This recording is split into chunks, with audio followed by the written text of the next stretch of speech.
evening, everyone. Thank you for joining this webinar. I'm Nijansh from Speakin, and today we have an esteemed panel who I'll introduce. Today's panel is moderated by Mr. Avik Chanda. He is a business advisor, CXO coach, mentor, researcher, speaker, and an evangelist for empathy in the workplace. He has over 2 decades experience as a management consultant, technologist, corporate leader, and has consulted several Fortune 500 companies. Thank you, Mr. Chanda, for moderating and structuring to this session. Our first panelist is Mr. Prabir. He's a human resources strategist with a diverse industry experience. He has been at the helm of HR for the government of India in the Indian Ordnance Factories Service and has also led blue chip firms like Cipla, Reliance, Tata Motors, Dr. Reddy's, and Tech Mahindra. Thank you, Mr. Jha, for coming to this session.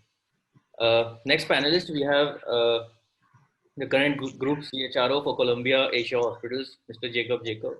He's a senior HR professional with over 23 years of experience in various international geographies and has spearheaded human resources for Apollo Hospitals, Oberoi, Realty, and Emirates Airlines. Thank you all for joining, and I hand over to Mr. Chanda for taking this session forward. So thanks for the introduction and good evening, dear viewers. As you know, all of us are living in times of unprecedented turmoil and uncertainty. It's fair to say that the COVID pandemic has affected each of us very, very deeply, both at an individual, at a personal level, as well as professionally. And if you're talking in terms of the workplace and see the range of disruptions that are there, from forced social distancing to people having to work remotely from home, connecting through wires and over the wireless and so forth, as well as newly stated labor laws, which may give a free rein for employers to hire and fire and sort of at will. All of these puts the role of the CHRO under the spotlight. But before going there, and Prabir, I'd like to start with you, before talking about the CHRO in the time of COVID, let's spend a few minutes talking about the roles and responsibility of the CHRO per se, right? Now, as you know, in many corporate circles, traditionally, the office of the CHRO has been viewed with a slight tinge of disdain, right? The implication being that even in a non-pandemic, non-COVID kind of business as usual scenario, while the CFO and the CMO and certainly the CEO will have plenty of sleepless nights through the year, in comparison, the CHRO, who has typically an administrative support function, has his life or her life easy. Rarely is the CHRO asked to deliberate on very, very difficult situations or exhibit great acts of courage or valor or resilience or really lead from the front. I mean, that's a perception. To what extent do you concur with such a characterization? That's a very provocative question, and I'm going to be brutally honest because I've written about it, and it's not necessarily a popular response, but we have to look within. I agree and I don't agree.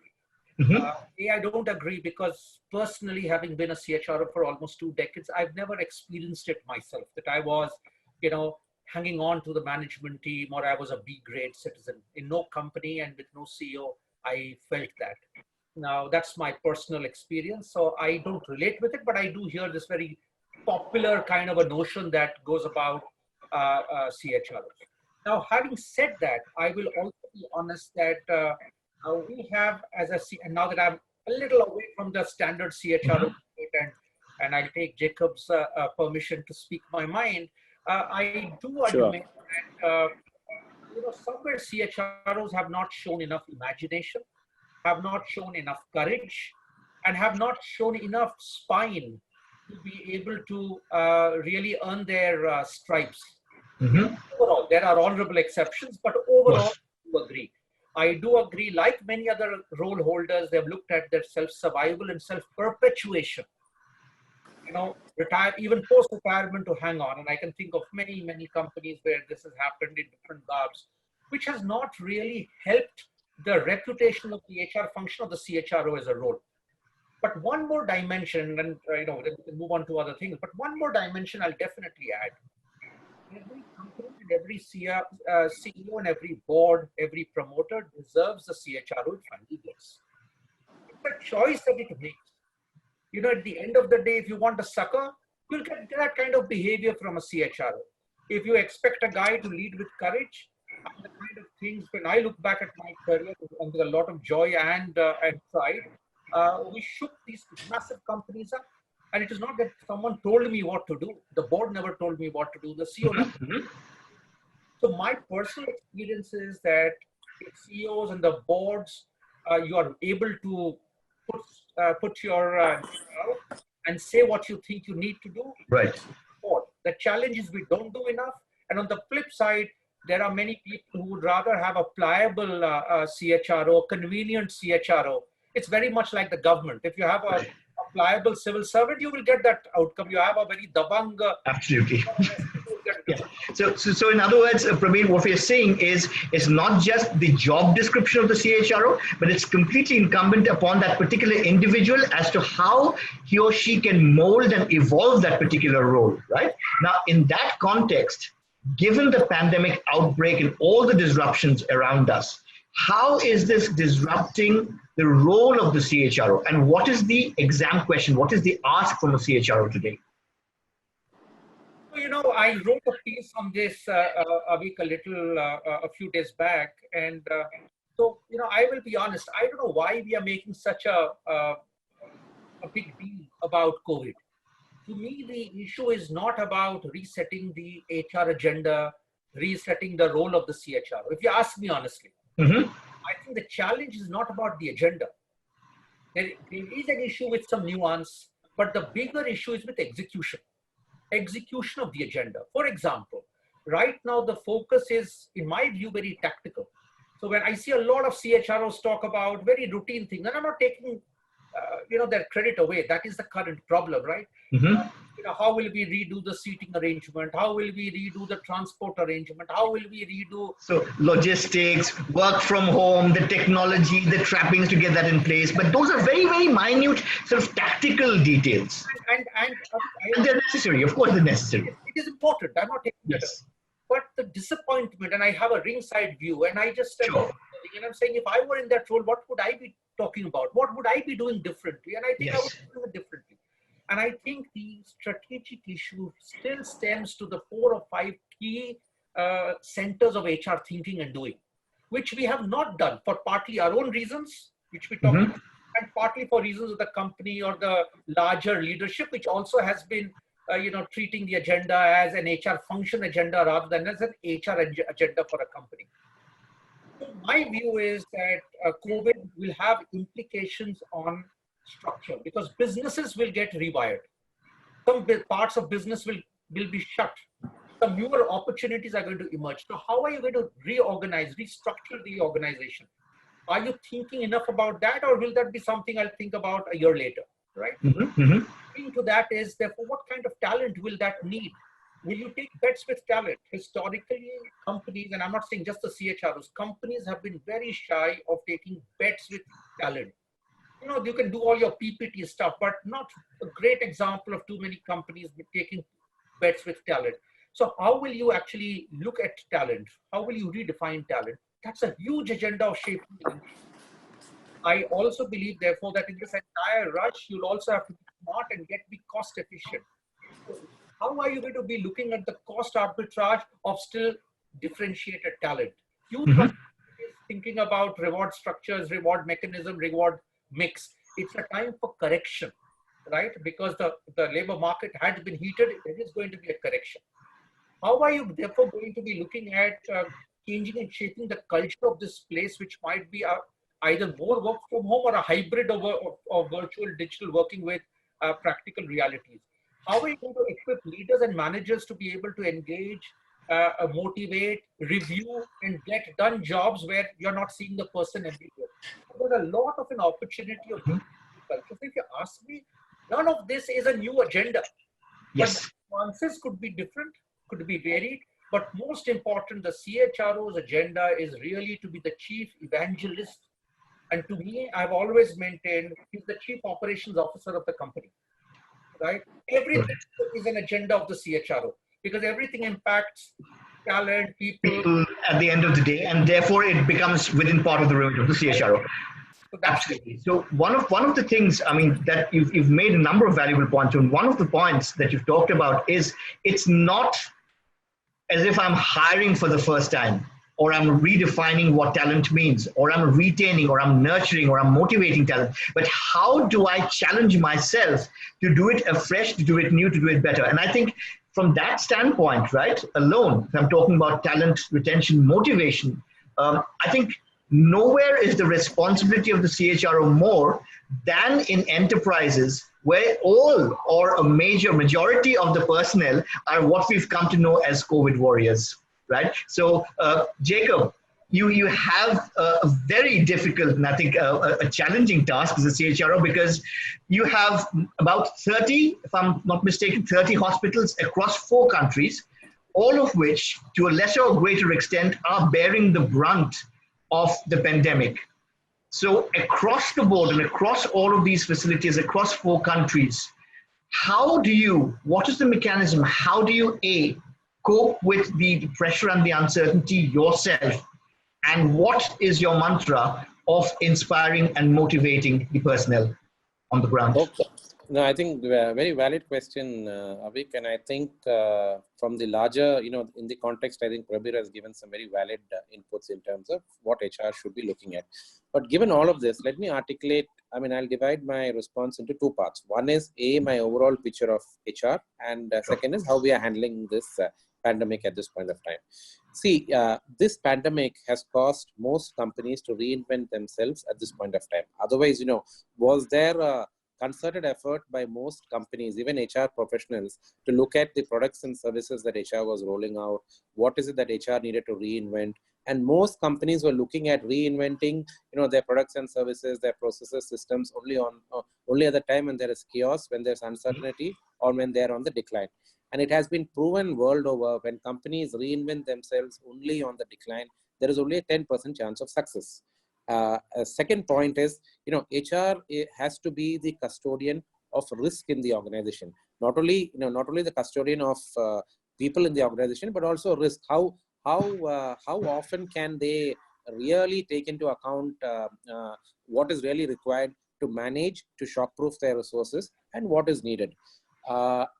Given all of this, and given the fact that HR as a body has mainly been operational or admin focused or activity driven, most companies have been doing a set of things for a certain period of time, and it has been going on and on without much, the business has been good, processes are happening, they're kind of been able to manage.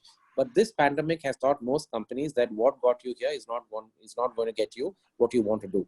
Having said all of that, if you look at our hospitals across all the countries that we operate in, who are the 3 critical people that we have in the hospital at this point of time? You have your employees, you have your patients, and you have your stakeholders, which is basically, I would say the third category is not as relevant as the first 2 categories, though it is relevant, but the acuity of things is your employees and your patients. Now, what is it from a hospital perspective? Most people are looking at cure and care. Okay, and given this pandemic, most hospitals have also set aside certain number of beds for COVID patients. So the role of HR at this point of time consists of very many things, and I'm just putting in order of preference the top 3. One is psychological, mental safety of your employees, taking into account, patients are coming to the hospital, playing a key role in terms of the communication to the patients, in terms of what is to be told to them. And the third thing is your business continuity plan. So these are the 3 things of most importance at this point of time. Most companies I've seen, I'm speaking to, some of my peers, etc. at this point of say that, we are doing either what some of our peers are doing or getting help from a consultant or just trying to see what we can do, manage, it's a short-term fix.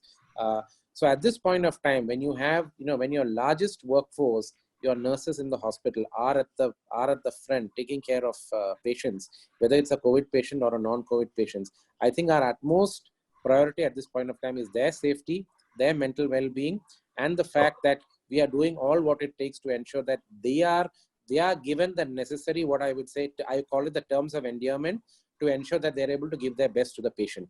because it is not easy taking care of patients, whether it is a COVID patient or a non-COVID patient. It is not easy at this point of time, given so many, I mean, there is nothing certain at this point of time. I mean, even if you look at the challenges for COVID, to give you an example, whatever we did in one of our hospitals in one of our countries that we operate in, the COVID patient, the patient who was infected with COVID passed away. So HR played a key role in ensuring the safety of all those medical personnel who treated that particular patient, talking to their families, talking to the family of the disease, and ensuring that, whatever was needed to done to ensure that their mental well-being and their safety were taken into account was all done by HR. One, HR today is playing the role of operations completely. If you're looking at the business continuity plan is owned by HR, and we've given guidelines from a medical perspective and from a service perspective. We've given some guidelines to the countries that we operate in, but at the end of the day, HR within each country working very closely with the country head of that particular country, and HR is taking on the mantle of most of the operational decisions, most of the operational prowess required of this at this point of time, and the fact they are managing both mental, physical, and keeping those employees who are working from home, ensuring that they are kept safe at this point of time. So I mean, right. If I may use the word, HR is kind of the harmonizer at this point of time, taking a proactive role, and only these organizations which do this will make the cut. Otherwise, what's going to happen, is that you're going to have only short-term fixes. Your long-term fixes are never going to come. You'll have, you'll be putting patches, and end of the day, you'll never have a sustainable organization in the long run. So I think at this point of time, it is HR which has to really put its neck out and pull the wagon and ensure that everybody else is, there's nobody else. CEOs are vulnerable at this point of time. CEOs are emotional. No one knows really, no one has ready-made answers as to what to do. So everyone is looking up to which function, everyone is looking up to HR. And many of the HR heads, as Prabir very rightly said, are very, what I would say, very administrative. And they are not going to make the cut in terms of relooking at their model and what is required to be done when we come out of this. So I think it is key that HR plays a key role in handling the, in taking the lead at this point of time. Absolutely. So let's talk about that. Taking a cue from what you just said, Jacob, we're talking about not rejigging everything because the paradigm itself has not completely changed, but it's redefining the model, right? And Prabir, we know from experience that for the longest time ever, be that recruitment decisions or something that HR loves to call training assessment needs or career progression and transfers and departmental reorganization, we have for the longest time relied on domain expertise, educational qualifications, industry knowledge, technical know-how, etc. But those are now a no-brainer. Those are a given. Instead, what I think we are looking for is all the new set. It's not new again. So it's the set of behavioral attributes which were always there, but always kind of been under the back burner, right? Now, I'll just preface my question by a recent report that came out of Italy. So Egon Zender surveyed a number of CHROs across Italy and asked them what are the top 3 trends that you're looking for amongst yourselves, amongst the leaders and the personnel. And they said resilience, perseverance, trust, in that order, right? Now that is the scenario from, let's say, Europe. If I transpose that onto the Indian scenario, what do you think are the, the pressing need, the dying need of skills and behavioral attributes of the future? So again, I completely concur with what they found. And again, I've written on this subject. So I've used resilience is one, which is the same word I've used. It's very important. I've used the word perseverance because at the end of the day, there are going to be no obvious answers. So there will be trial, error, some will succeed, some you may need to tweak. So do you have it in you to persevere, right? So I think perseverance is to me a very important word. Trust is to be the bedrock. I mean, for me, that's really the bedrock. But the word I use again, and maybe what I'll add to this is courage. I think we have not displayed enough courage of fresh thinking, courage of being vulnerable. It sounds oxymoronic, but maybe courage to do something and make a mistake. Even to, right? Mistake. Yes. vulnerability is to say, I don't have all the answers. Courage is to Courage to say that I'm not going to play safe. I'm going to try something that I've never tried before. Let's see if it works. That's right. And that it's not my position or my years of experience which gives me the right to kind of decide. So Yes. I think courage is a very, very important dimension. We can talk at length about it, but I honestly think across all scales and size of companies, this is missing. I also believe that the one extra word that and two extra words that I've added in, or would add in my recommendation would be, one is humility. Right at the core of it all, humility makes you feel vulnerable. Humility makes you want to be agile in your learning. Humility helps you become more curious, helps you understand from beyond your sector and your company. It is such a blind spot with leaders. My company is unique. My industry is unique. I've heard it all the time, right? And today I have been doing this for 25 years. I have been doing this for 30 years. You know, I've got gray hairs, or as in my case, no hairs. I know it all, right? I think the basic challenge with that, Prabir, I don't know if you'll agree with me, but the problem with humility is the opposite side of the coin, is infallibility. Because I come from the best institute, I've studied in the best institute, I have worked in the best branded companies for the last 3 decades, I am infallible. Unless I demolish that idea, that openness, that love of learning, that curiosity leading to humility is not going to come in. Well said. Brilliantly. And therefore, to capture all of that, I say that, entrepreneurship is not about, entrepreneurship is a mindset.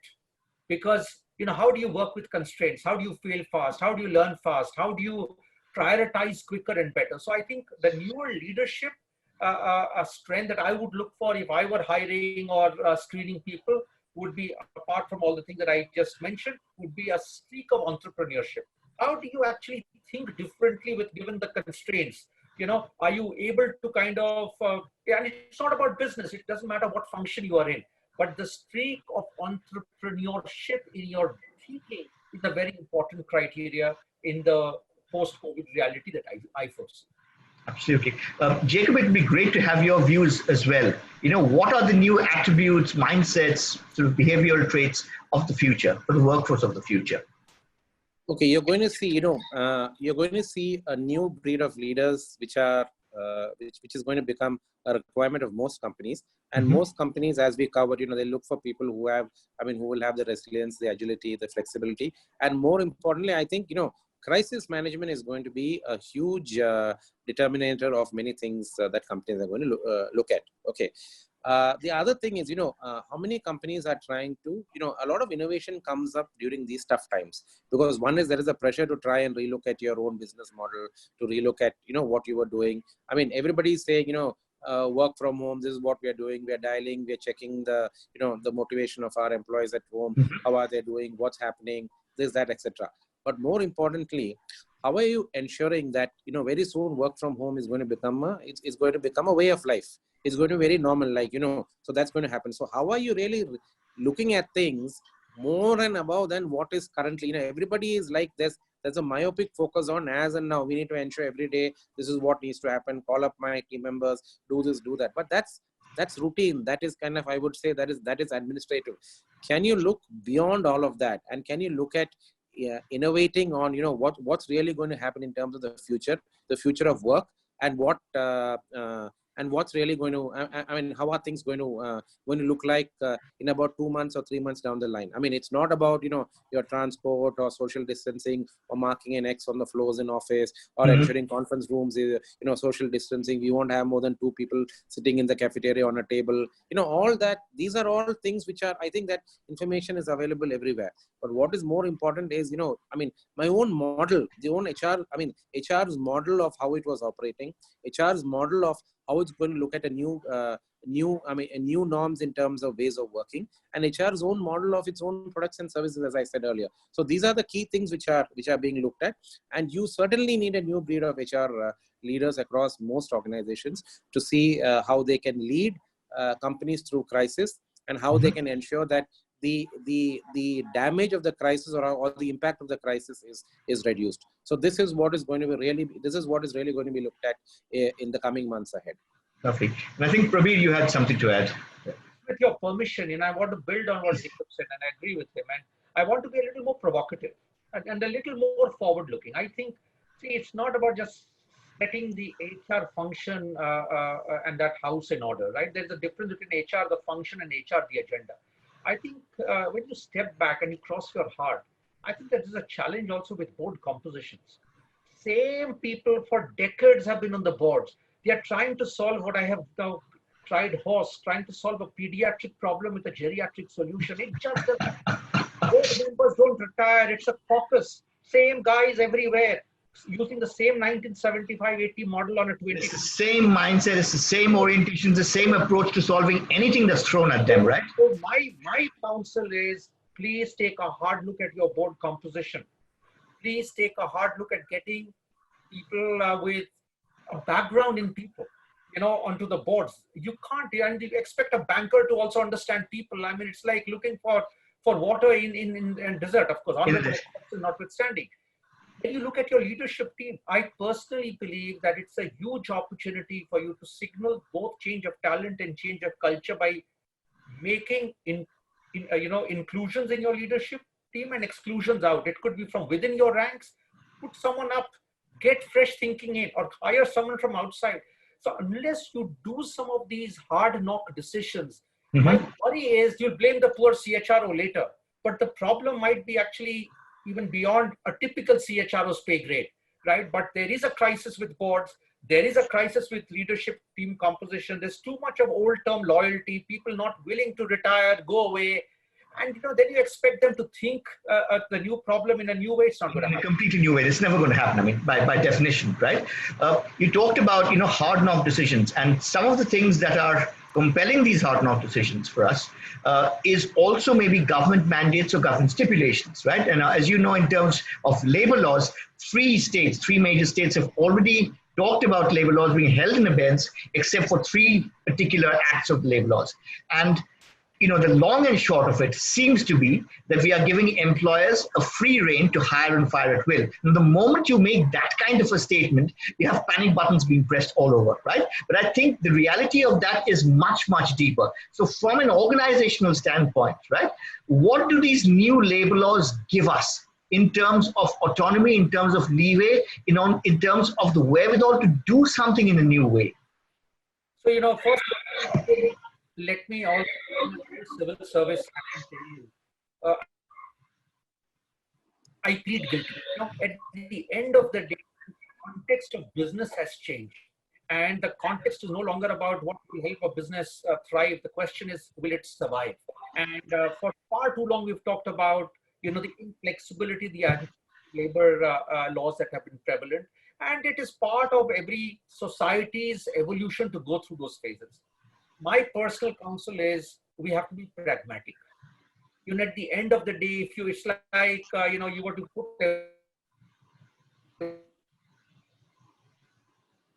popular will always be for mediocrity. It will never be for a step change. That's the bell curve exists because the fact is the middle of anything is average, right? To me, I am very encouraged that state governments have even gone ahead and tried to do whatever they have. Let's not throw the baby out with the bathwater. I think whatever I tracked, they are not, eliminating this concept of minimum wages. They are not talking about, minimum hours of work, or they're not talking about bringing child labor and so on and so forth, right? And while we'll expect the finance minister to come out with, PM last evening talked about labor also being a big issue. We'll see what announcements come. Indeed. Suffice to say that unless you make a labor deployment more flexible and practical, you're not going to be generating businesses, and therefore you will be a net destroyer of employment. So we have to move away from individual employees to seeing it from a job-centric perspective. What is going to create more jobs? And therefore, is it going to create more livelihoods? And at the end of the day, we cannot be a mediocre, average enterprise wanting to do lifelong employment. So isn't there a temporal trade-off here? So for example, on the one hand, I may try to be more politically correct and also seem more benign, more ethical in retaining whatever little jobs are there today. But in trying to do that, I actually do it at the expense of the opportunity to create more jobs and more employment in the future, right? That's the point. And I would rather bite the bullet than to again waste this crisis and an opportunity, because in normal times you will never be able to change labor legislation. So I think the government must do something which allows us that space. I am convinced that even if in the near term there is some hiccup, the country as a whole will be a net larger employer, generating more It jobs. will be a net gainer going forward. Much better state than this. It's almost like the old PSU Sarkari Naukri syndrome. It just does not work today, and we've got to be very, very practical. Right, absolutely. Jacob, what's your view on this? Because because your facilities operate across 4 countries in Asia, right? And what are you seeing across some of the other economies? So Indonesia, Vietnam, Malaysia. See, if you look at labor legislation in countries such as Vietnam and Indonesia and even Malaysia, I think the law is pretty clear in terms of what you can do, what you cannot do. And it is followed, whether you go to the labor court or whether you go to the tribunal or whether, whatever it is, as far as how you treat employees is kind of very, it's black and white. But the significant difference, which I find between India and some of the other emerging economies is the fact that on permanent labor and on contract labor. Okay, so yesterday itself I was looking at something on permanent labor and contract labor. Now, what is the significant difference that you find in India? The way permanent labor and contract labor are treated inside organizations is very different. Tell me, in how many organizations is the contract labor able to see the larger picture of what's the purpose of the organization? What does the organization stand for? One. Second is, look at the way, if there is an issue in the hospital or I'm using the hospital as an example. Sure. How is the contract labor treated for some error they made or for some issue which has come up vis-a-vis the permanent employee, how they are treated? That is one. Second, so majority of the emerging economies do not really distinguish that much between permanent and contract employees. The benefits, the terms, all of that are kind of more or less similar between permanent and contract employees. In addition to that, what we're also seeing is that, the strictness with which what the contract laborer or what the contractor is supposed to follow is adhered to the T across most of these emerging economies, whether it's Vietnam, whether it's Malaysia, whether it's Myanmar, everywhere it's adhered to in terms of what the stipulations are. But do we have the same set of conditions in India? Do we really check, how many organizations really check whether ESI is paid by the contractor? How much is the principal employer liable for non-adherence to statutory provisions? So these are all things which need to be looked at, and I think the thinking and the effort must be, how do you really simplify these laws? How do you make it easier? And for a contract laborer in India to become a permanent, for a contract employee in India to become a permanent employee, it is very difficult in most organizations. In spite of the length of service, in spite of whatever conditions which need to be fulfilled are fulfilled. But in terms of that, is this a sustainable effort which is being done by most organizations? Not really. Whereas if you look at other economies, I think there is a certain way. Most of, just to give you an example, in the hospitals in India, out of your workforce, 25% is contract labor. In most of the hospitals, you have, like, if you have 100 employees, 25 of them are contract employees. And in which areas? It's mainly in housekeeping, it's in food and beverage, and it's in security. These are the 3 main areas where you have contract labor in. So the ratio of per bed, the number of contract laborers per bed is about 2 in India. Roughly, if your efficiency and effectiveness and you have the right skill sets, etc., it ranges between 1.5 to 2. But if you look at all other economies, the ratio of a contract employee to a bed is 0.5. So that is the huge difference. This is a specific reference to, when you're talking about, actual numbers within the hospital environment, it's just about 0.5, and you're still able to do the same or even better amount of efficiency without the stress and meeting the standards what is required for the patient with 0.5, is the employee per occupied bed in these economies. So that's, I mean, that's a glaring difference between 1.5 to some go up to even 2.5. And in addition to that, you have, whereas the law is very clear, we follow the law, the labor supports you, and there are no real issues as far as managing even the service aspects of what the contract employee is expected to do. Absolutely. I want to turn the lens, Prabir, to something that Jacob said right up front. And he talked about the fact that because of this turmoil and because people are literally groping and grappling for solutions on a real-time sort of dynamic basis, and nobody really has an answer or a formula for this, they are looking more and more up to the CHRO to sort of help solve their problems. So one of the things that has traditionally been in the remit of a CHRO over and above, or maybe as an extension of, like the HR SOPs, is something that we called organizational culture, right? Now, for forever, organizational culture has been perceived to be something like a monolith, like a marble slab, and you have some inscriptions carved on it.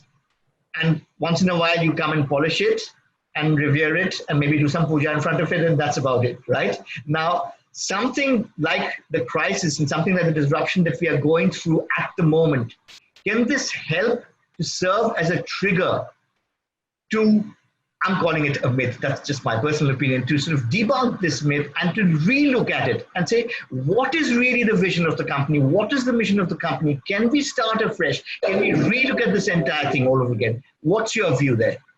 I would really, I owe you a drink for asking me a favorite question, right? I wish CEOs and board members ask this question. They don't, right? You're so bang on, Avik, so bang on. So let me try and break my response in a couple of statements. First, I don't come from a school of thought which believes that culture is sacrosanct. I don't, right? I don't even know whether, there is a good culture and a bad culture. The way I also don't necessarily agree culture eats strategy for breakfast, right? So 3 popular myths I'm debunking, on record. I don't agree. Now I'll tell you why and why it's a good time. It's a great question. To me, this is an opportunity for you to actually step back and look ahead. What kind of business will you need to be? What kind of talent will you need to retain and keep? And I agree with Jacob, not everyone is going to be necessarily a full-time employee. A lot more of the gig world will come in. You will have more fair to contractual or so-called migrant labor. So a lot of those things are also, it is a very important point. Dimensions of your organization, culture. Why are you cheating the system? Why are you depriving that guy because he's doing exactly the same work? So a lot of it will depend on what you want to be, who you want to attract, who you want to keep, what will help you survive and thrive. And therefore, it's an opportunity for you to ask some fundamental questions. And questions beyond these words on marble stones. Very, very well said. It doesn't matter what you say. It matters what your stakeholders, starting with your employees, what they experience. And do on the ground, right? That's right. And this is where most boards and CEOs fail. I'm making a very provocative statement. They fail. They may make their near-term quarters.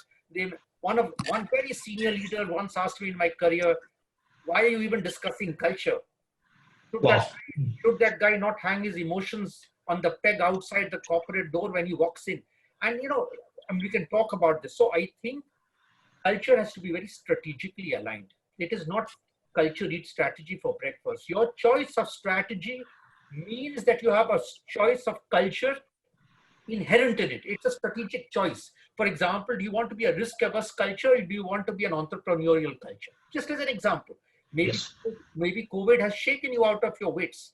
And you know that I just can't be doing more of the same reviews and do more of the same because that's running in the wrong track, right? I need to change track. And therefore, the culture of celebration, what you will reprimand, what you will celebrate will need to change. The kind of talent you will need to hire or promote will need to change. So my broad thesis is culture is not stuck. There will be subcultures also under an overarching culture. Make your picks. It's like that federal civil service thinking, right? Under the broad approach, can you allow subcultures to exist because it makes more sense, right? Can you allow cultures to run a certain course and change it, tweak it, right?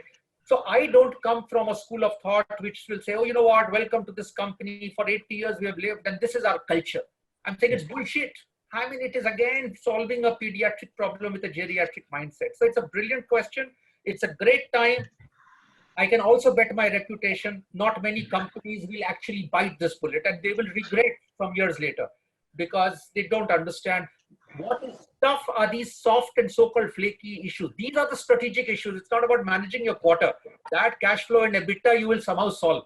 But what is it that you will do and what hard calls will flow as a downstream action? That is leadership. And this, if you ask me, and I tell this to clients and potential clients who ask me, I said, you're asking me for quick fixes. The problem is your band-aids are going to wear off. You'll realize the wound hasn't healed. So this is absolutely. And great, Prabir. And in the spirit of this very candid, provocative, albeit provocative discussion, I'll add my 2 pence in terms of a suggestion. You mentioned culture, and within the ambit of that, you mentioned something else, subculture. I think it's time that when we are doing a training needs assessment, managers and above, they have a little crash course on sociology, right? And we're talking about what do I mean by culture? Forget everything that you've learned, forget everything that you've got on that marble plaque, remove that. What do cultures mean? How do cultures evolve over time? Marry that to what we are happening there. Some puja that we used to do, some function that there was there, some religious or social rite that was there, the way Holi was played 100 years ago, is that the same that is played today? No, it's not. Is that culture? How has it developed? And make them understand, guys, this is culture. Now go back to the drawing board, a whiteboard, and let's start defining culture. My favorite example is of Kathak. I use this example every time. I said, now if I ask a set of people today that, is Kathak part of Indian culture, everyone will say yes. And if I'd ask this question, the 10th century, was Kathak part of Indian culture? No, because it's like a flowing river. There are tributaries, but I mean, this is what boards should be thinking about, but very little discussion, very little awareness, because most of them are left-brain thinkers. They think the here and now, and we're expecting miracles. That's not going to happen.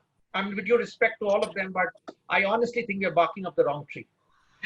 Jacob, your views on that?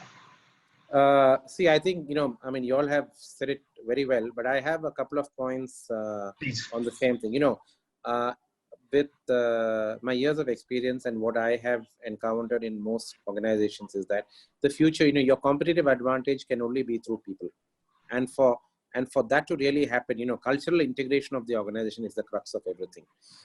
Going forward, and if you're looking at what really your culture, your values, and your leadership models are what's going to really make the difference. Whether you make it or break it, it's going to be because of your culture. It's only going to be because of your value systems and your leadership. And they have to be articulated. They have to be seen in the organization. As you all rightly said, it's not something that you come and, oh, this is our culture. I mean, everyone says it's a transparent culture. The top management is so cool. I mean, they open, their doors it's an open door policy. I mean, that is not something for you to, to talk about. People have to really feel it, see it, sense it in behaviors, and it has to be sustainable. Apart from this, there's going to be huge companies will have no other go but to relook at leadership talent in the next 3 to 6 months. There'll be a lot of reorganization. They'll be looking at, this crisis has opened the eyes of many companies to, in terms of other systems, processes, their culture, right? I mean, do you have, all of that is going to take the front seat, and there's going to be a complete rejig of leadership talent at the top. And what is going to be even more important is that, I'd like to, sum it up by saying the ability of people going to choose a company is going to be much more than the ability of a company to choose people whom they want to join the organization. So people will make a difference in whether they want to join this company or not based on the offerings, the culture. When I say offering, is not just about the remuneration and all of that, but there's a lot more.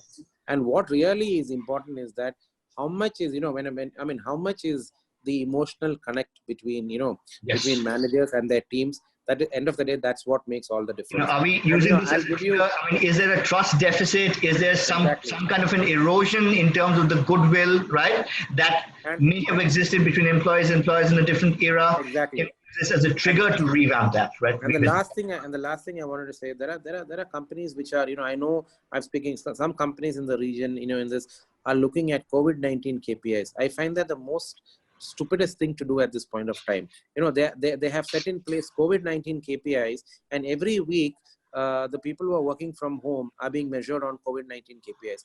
Is that, I mean, what does it talk about the culture of that organization? One. And second is, when you have something like this happening, how do you expect those employees to look at you when things come back to normal? Most of them will leave you and go. So I find that absolutely disastrous. This is the purest recipe to demolish whatever trust, whatever equity of goodwill you may have developed or may have built over the years, right? You talked about the working from home, and I'm seeing a few questions from the viewers, right? I know we've just shot over time, but we'll give it another 5-7 minutes.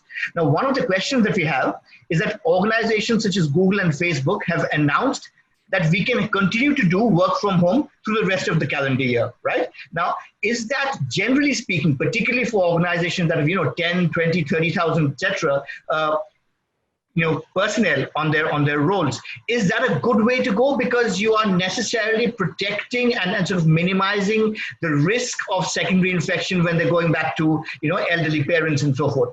Because as opposed to that, there's also a psychological cost, of loneliness or alienation or of being away from that culture, right? When you're working, and just in front of a computer. So, Prabir, what are your thoughts on that? Is that a good way for organizations to go, extend work from home? I don't know. I honestly don't know. The jury is not out yet. I personally have been a little wary.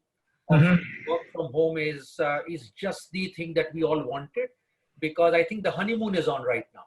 We don't know whether it's going to sustain. I do hear from different people, companies, that they are picking up issues around, because not every home, and I speak from a little more India context, not every Indian home is designed to give you the space to do your little chats and reviews and serious discussion. And the hours are getting very stretched out, right? So that discipline of meetings and reviews.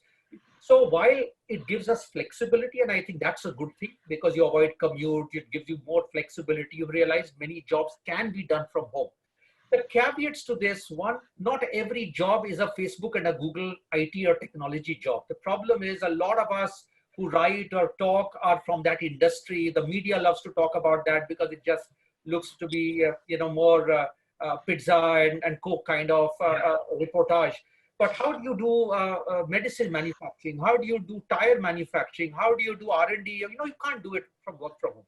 So, and even with technology firms, and I read about some big company trying to make sure in the next 5 years, 25%. It's also a bit of statistical manipulation, right? You will discount people who are on client sites. You will discount, So I don't know which way the cookie will crumble. I think we have to take it with a pinch of salt. There is going to be an issue of work not creeping into homes and lives. It is going to have huge sociological, societal implications, stress and family implications, and we have to be very, very careful about, what are core hours, what will be the culture within the team of the company. Beyond this, it's not your time. So I think we are still in a bit of romance mode, honeymoon mode. Some of this, the world would change, and which is good. But whether we will have a completely new way of working a year from now, not sure yet. That is, I don't know. Yep. Right.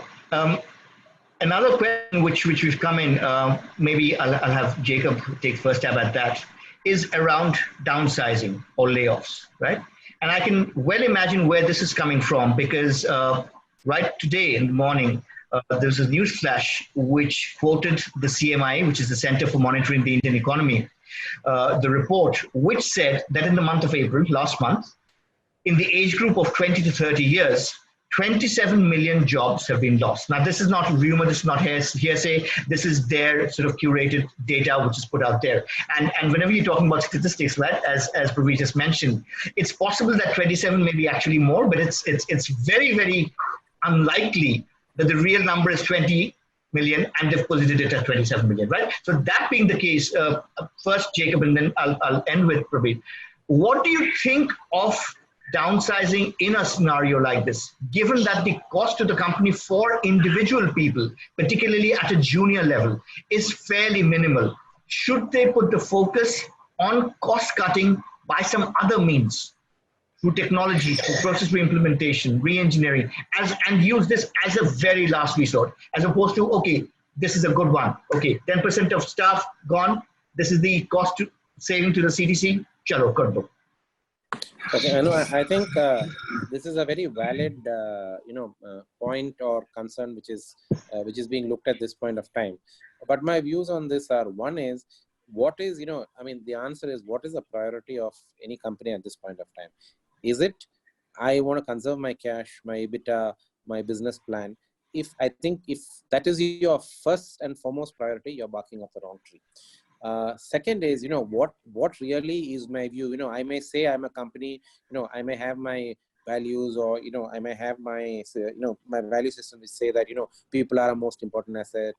They may be talking about all of that. But if the actions are very different, I think it really says a lot about what the company really believes in.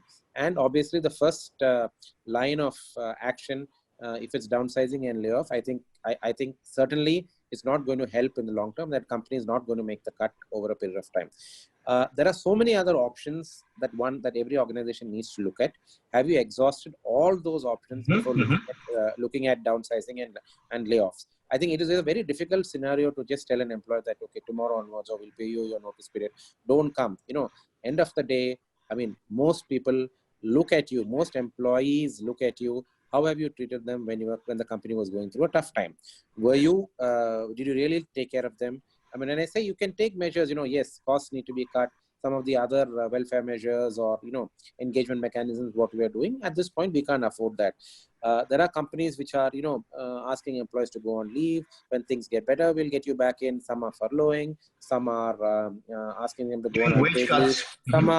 Some are even okay taking benching employees for about 3 months and saying that this is what is okay.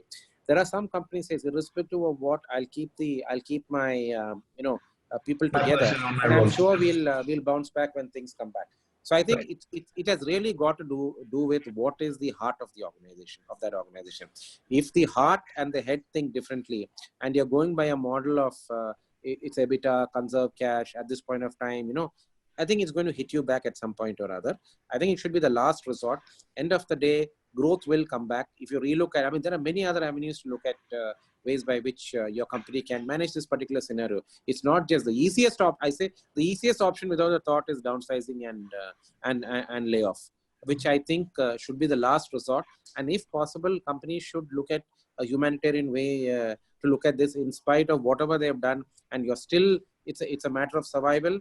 Then you can do even things like what Airbnb did. They've given the pay, they've asked them to keep their laptops. There are so many things which Airbnb did in a very, very humane, in a humane manner. But if you do it in a draconian manner and it is very unemotional, I think, that's definitely going to hit you back, and that's not going to be, the way that employees will look at you as a potential employer of the future. You may survive now, you may, but long term, you will dig your own grave.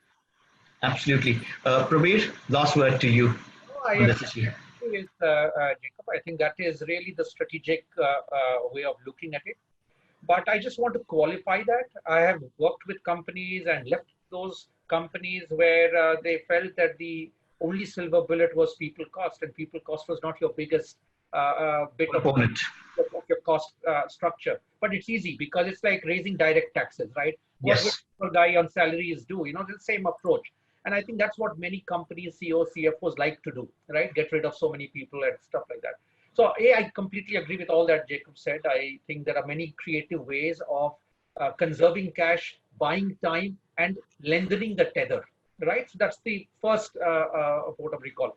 Only 2 comments, just as caveats. One, it will of course depend on the scale and size of the company, right? If you're an MSME company, then even carrying those 20 people may be a little beyond your ability to survive, right? So it's a different situation than if you're working with a more mature company which has some cash reserve. So that context is important to appreciate, because otherwise the whole ship goes over. All 20 will lose their jobs, but if I can save 15 and let go of 5, maybe that's a better way of looking at it. That's one part. The second part, which I think which is not necessarily linked to a crisis of this kind, but companies haven't done a great job of pruning out Some of it due to structural distortions. You have more fat, more people than you should have needed. And you need a crisis to call it out. That irrespective, you should have had, I'm not a person who says that jobs are for life. Everyone has Absolutely. to be relevant. So even in a business as usual scenario, there was really no legitimate place for them. It's just that this crisis, warrants and really jolts you out of that sense of complacency, and therefore you're compelled to take that decision, which you should have taken in any case 5 years back. And Jacob talked about that, and I just want to bring that point back. I firmly believe you will need to relook your structures, you will need to relook your talent. Many people starting all the way from the top through the hierarchy are people who don't add value, who are there because of personal loyalties, relationships. Tenure with the company, I've been there for 15 years, grown up from the ranks, everybody trusts me. They've retired, become an advisor and stuff like that. I think if it comes to that, get rid of that. So basically, don't sacrifice your future, but be honest about not carrying fat, because the message that you send is, even if the house is on fire, some people are holy cow. And that is not great for the culture and the employer brand that you want to build. Absolutely, absolutely. We have actually shot well over time. This has been a very, very engrossing discussion, gentlemen. Prabir, Jacob, thank you so very much. And dear viewers, I hope you gleaned some useful information and also some insights and guidelines as how to go about and maybe implement them back in your organizations. Until the next edition at Speakin', it's goodbye from all of us. Thank you.